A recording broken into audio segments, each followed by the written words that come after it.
আসসালামু আলাইকুম viewers, welcome to দিনাস kitchen. আশা করি সবাই ভালো আছেন। আজ আবারও চলে এসেছি আপনাদের কাছে নতুন আরেকটি রেসিপি নিয়ে।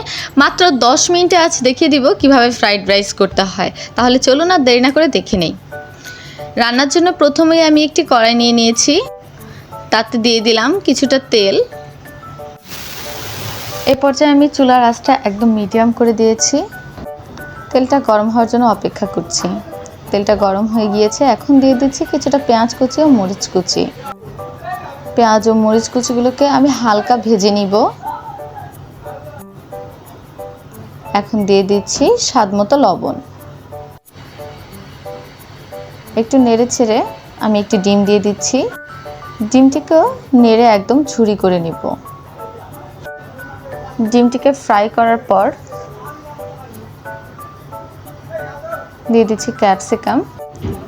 আমি 3টি কালার ব্যবহার করেছি, আপনারা চাইলে 1টি বা 2টি কালার দিয়েও করতে পারেন। শুরু থেকে এই পর্যন্ত আমি মাত্র 5 মিনিটের জন্য সবজিগুলোকে রান্না করে নিচ্ছি। সবজিগুলো ভাজা হয়ে গিয়েছে। এখন আমি দিয়ে দেব রাইস। এখানে আমি 1.5 কাপ পরিমাণ রাইস নিয়েছি।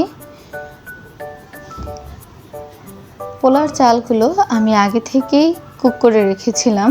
আপনারাও 70% কুক করে নেবেন এবং বাকি 30% ফ্রাইড রাইস করার সময় রান্না করা হবে। প্রথমেই যদি আপনারা 100% রান্না করে ফেলেন রাইসগুলোকে, তাহলে ফ্রাইড রাইসটা ঝরঝরে হবে না এবং খেতেও ভালো লাগবে না। ভালোভাবে নেড়ে চেড়ে মিক্স করে নিলাম রাইস এবং সবজিগুলোকে।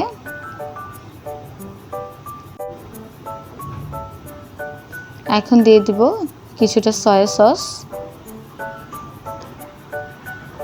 এখানে আমি টোটাল 1 টেবিল চামচ সয়া সস ব্যবহার করেছি।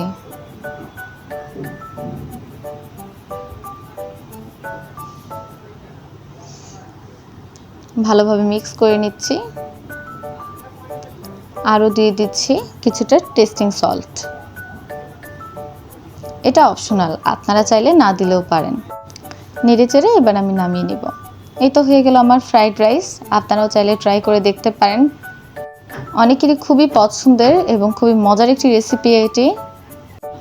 মাত্র 10 মিনিটে বাসায় বসে তৈরি করে ফেলতে পারবেন এই ফ্রাইড রাইসটি। ফ্রাইড রাইস রেসিপির জন্য তেমন কোনো এক্সট্রা উপাদানের প্রয়োজন হয় না, সাধারণ কিছু উপাদান দিয়েই হয়ে যায় এবং এটি খুবই পুষ্টিকর। ধন্যবাদ সবাইকে এতক্ষণ সাথে থাকার জন্য। আজ এ পর্যন্তই। ভালো থাকবেন, দেখা হবে অন্য কোনো ভিডিওতে। আল্লাহ হাফেজ।